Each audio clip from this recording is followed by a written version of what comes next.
several cases today that I'll detail shortly, we have now recovered more than $1 billion for treatment and other proven strategies to combat the opioid crisis. Second, our work is not done. While we've resolved some of our investigations and will announce the in individual cases and dollar amounts, we're pressing forward with additional lawsuits. So we'll also be announcing a major lawsuit filed here in King County Superior Court against 3 national pharmacies for their role in fueling the opioid epidemic.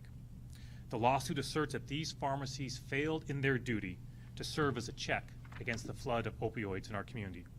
The lawsuit names Albertsons, Kroger, and Rite Aid, and chain pharmacies that they acquired, including Safeway, QFC, Fred Meyer, and Bartell Drugs. In addition to this lawsuit, today I'm announcing that I'm resolving our office's investigations into 2 other national pharmacy chains, including CVS and Walgreens. We're also resolving investigations against 2 opioid manufacturers, Allergan and Teva. Combined with our recent announcement last week with Walmart, Washington is receiving an additional $434 million to combat the opioid epidemic. Combined with previous actions, lawsuits that we've had in the past, the legal team has now recovered more than $1.1 billion to fund state and local government efforts to combat the opioid epidemic. Importantly, I really want to underscore this, I'm always asked about this, it's a good question to ask, all these funds must be used to combat the opioid epidemic.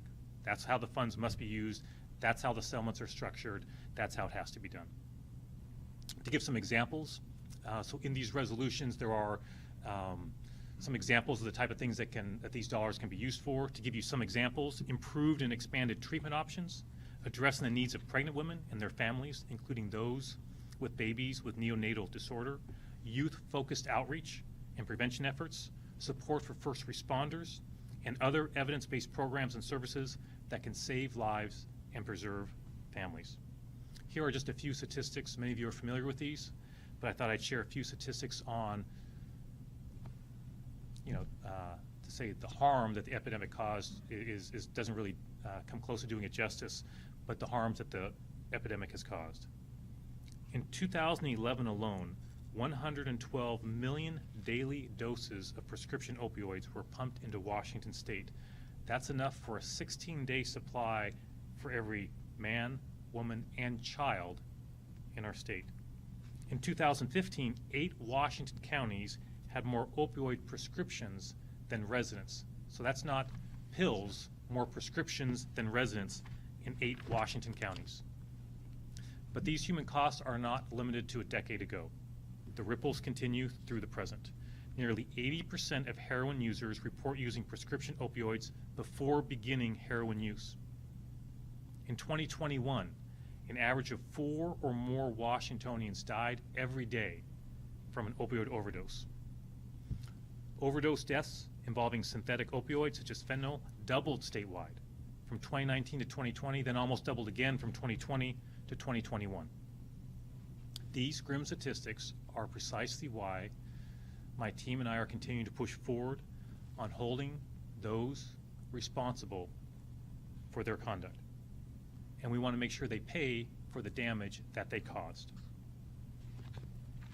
So first, let me start by briefly detailing the lawsuit that we're filing today. Again, it's just been filed in King County Superior Court.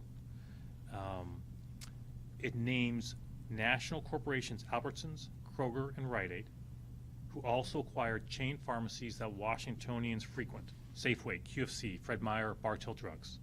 During the opioid crisis over the last decade, these companies ignored federal regulations, put profits over safety, and knowingly oversupplied opioids in our state. Washingtonians trust pharmacies to be responsible. They depend on that for their health. Pharmacies serve an important role as the final barrier to prevent overprescribing controlled substances or any prescription drug. But that is not what happened in many cases. These chain pharmacies illegally, recklessly, and negligently filled opioid orders without adequately investigating red flags of fraud or overprescribing. These national companies had a wealth of data at their fingertips to monitor and dispense these medications and prescriptions in a safe manner, but they failed to give it to their own pharmacists. These companies tied their pharmacists' pay to how fast they filled prescriptions, hindering their pharmacies from doing their job and checking that a prescription was safe for that customer. This led to predictable failures. Let me give you a couple examples. These pharmacies filled opioid prescriptions written by doctors or nurses whose licenses were suspended or revoked or who federal authorities had indicted. As an example, Bartell Drugs paid a fine to the federal government in 2020 for allegations they filled such prescriptions at least 400 times. In fact, all these companies previously paid penalties for violating federal rules regarding opioid prescriptions. Those fines are not enough to achieve meaningful accountability, not even close. These companies' role in the oversupply of prescription opioids helped to fuel an illegal market that flooded our communities with these highly addictive and dangerous drugs. Communities across Washington state are still dealing with damages caused by these companies, and our lawsuit demands their conduct be called out for what it is: unfair and deceptive business practices that create a public nuisance across our state. We're seeking penalties of $7,500 per violation of the Consumer Protection Act and asking the court to take injunctive actions to prevent future damages. As this case goes forward, we'll be detailing before the judge a precise penalty amount, but obviously, as all these cases involve very, very large sums of money, and we will be alleging many, many thousands of violations of our Consumer Protection Act. Secondly, in addition to filing this lawsuit, we are entering into resolutions with 3 other national pharmacy chains and 2 opioid manufacturers. So just take a step back. We have lots of litigation, lots of investigations going on related to the opioid epidemic. And so first, we're filing this new lawsuit. Number 2, we're announcing the resolution of multiple investigations against some of these companies, settlements from our investigations. So combined with previous outcomes from our trials, from our investigations, and from our cases, the total recoveries now surpass $1.1 billion. The resolutions here against CVS, Walgreens, Teva, and Allergan range from $50 million to $120 million on those resolutions. I think they're detailed in our press release. And last week, we announced a resolution with Walmart, who's paying $62 million. So one technical note, because you've got a bunch of lawyers here and a legal team here, is each of these resolutions that we're announcing needs to be approved by local jurisdictions in Washington state. That's just like our previous resolutions. There's nothing new there, and those local jurisdictions have approved those in the past, and we fully anticipate that to happen. But the deal becomes final once those local jurisdictions sign on. I'm very confident they'll sign on once again, because half of the proceeds from the new $434 million that we're announcing today, half of those dollars go to those local jurisdictions, so they can make decisions on how best to address the opioid epidemic in their communities. So as a result of these legally binding resolutions, I want to add they're writing more than a very large check. So each of these companies also have to change their practices and how they do business. They have a legally binding responsibility now to tightly monitor opioid prescriptions and prevent patients from seeking multiple prescriptions. The $1.1 billion total we've recovered is definitely not a final total, because we're holding other companies accountable. As one example, we have a lawsuit against Johnson & Johnson that's been going on for some time. We expect that case to reach trial next year in 2023. And we look forward to holding Johnson & Johnson accountable in a courtroom here in Washington state on their conduct. So just a final thought, I think what I would say is that our strategy when it comes to these companies has been, number 1, to be aggressive. I think it's fair to say there's not a more aggressive state out there across the country in taking these corporations on. Number 2, all these cases are huge and complex, which is why you often see national settlements, where basically AGs across the country, local jurisdictions across the country enter into one big global settlement. Sometimes we join those settlements. We're announcing several of those today, where we join with those other AGs on a resolution. Sometimes, however, I believe that we should go our own way in Washington state, file our own lawsuit like we're doing today, like we did against Johnson & Johnson, like we did against the distributors, where we had a multi-month trial right down the street. And there are risks, of course, in going your own way and taking on those huge corporations. In a court case, they have a lot of resources. but the team has stepped up every time when I've asked them to go our own way and use our own resource in this office to have Washington on its own take on these huge corporations to hold them accountable. So that combination of going our own way and accepting some national settlements has worked well in the cases where we've gone our own way. So think cases like Purdue Pharmaceutical, the Sackler family, the distributors. We've recovered nearly an extra $200 million for Washington State that we would not have recovered had we accepted those national deals. So obviously I can't take every one of these entities to court, right? We don't have the resources for that. Nobody does. But what's important is to pick what we think are the right cases to take to trial and hold these entities responsible, and also accept national deals that we think are good deals that bring in dollars right away for the state of Washington to address the opioid epidemic. So with that, I'm going to stop right there. We'll see if there are a couple questions in the room first, and then I think Brianna said there are a couple folks on the line. We'll see if folks on the line have questions as well. So I mentioned before, I'm joined by a number of folks. In answering questions, I may get some assistance. If it's on the settlement side, Jeff Rupert's here. He leads our office's work on the opioid cases, and then two assistant attorneys general are here on the litigation side with the case that we filed, Susan Lorenz and Martha Rodriguez Lopez. So if they come up to speak to help with questions, I'll have them identify themselves so folks on the phone know who's speaking. Any questions from folks here in the room? Yep. Yep. Yes. Can you tell us the history with these 5 companies? When did that, for the resolution breach, when did that process start? When did the process, so I'll repeat the question just for folks on the phone. So the question is, for the 5 cases that we are announcing resolutions, when did the investigation start on those? I will definitely have to ask the team. I won't be able to get that right for each one of them. So who wants to handle that? And as best we can, if we don't have the exact dates on those, we can get them back to you. But does anyone happen to know?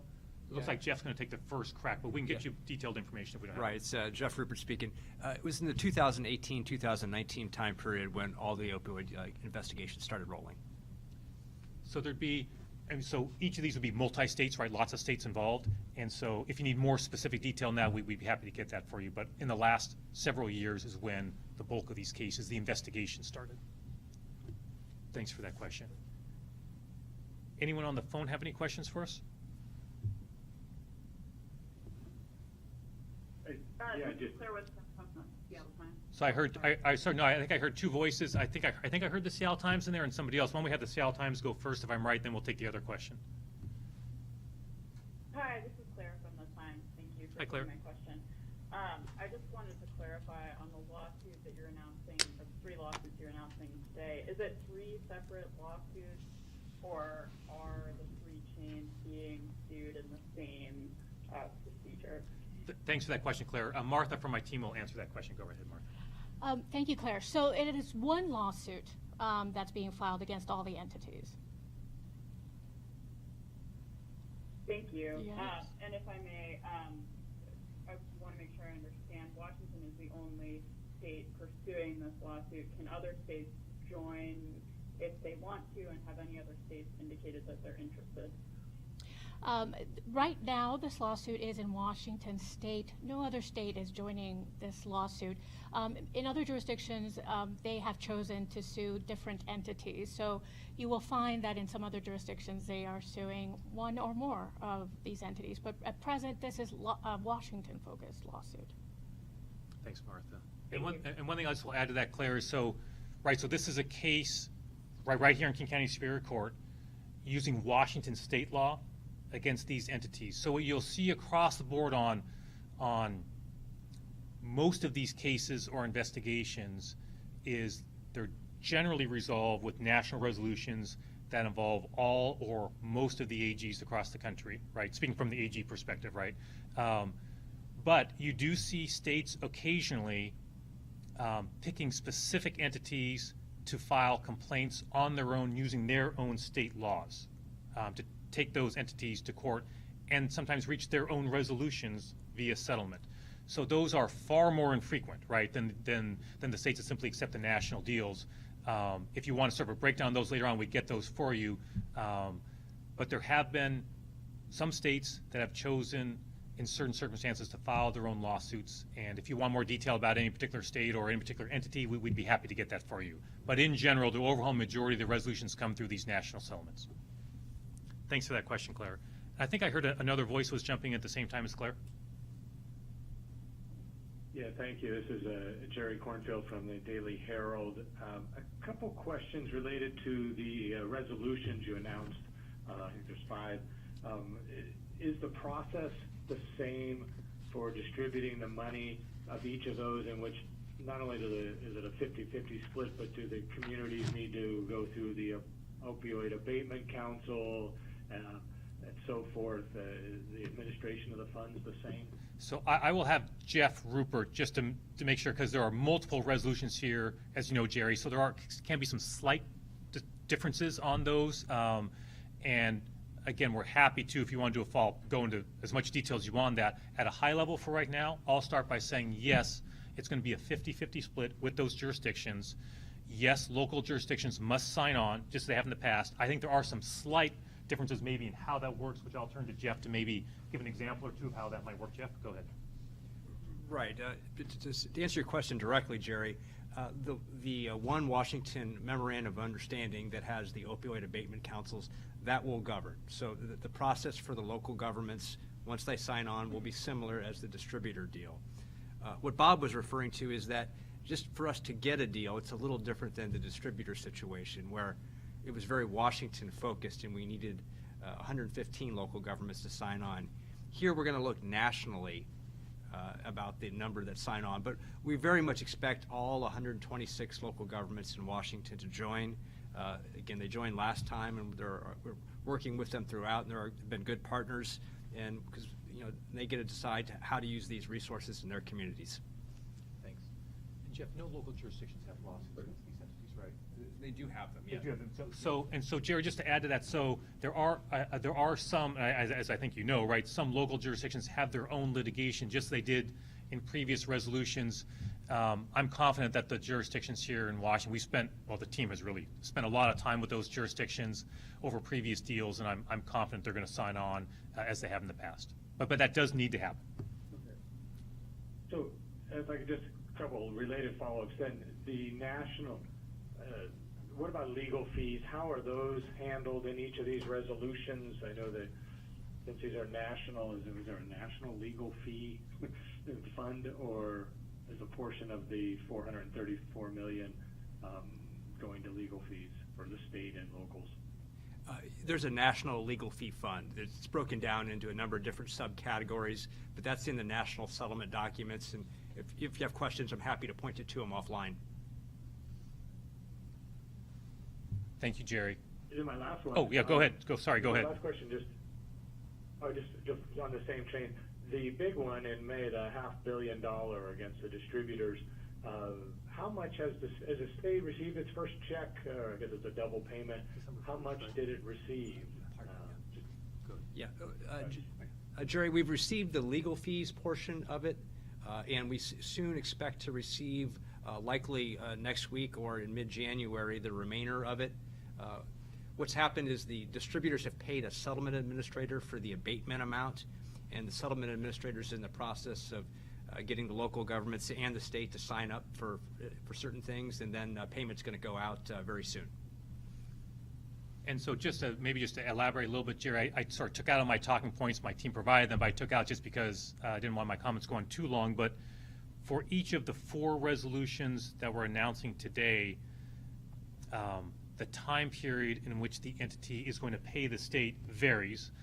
If that's not detailed in the press release, I think it is. We're happy to get that for you. But just since you're asking, CVS is paying $110 million over the next 10 years. Walgreens is paying $120 million. I'm using round figures. $120 million over the next 15 years. Teva, $90 million over the next 13 years. Allergan, $50 million over the next 7 years. And Walmart, which we did that deal last week, I believe, if I've got my timing right, they're paying $62.6 million.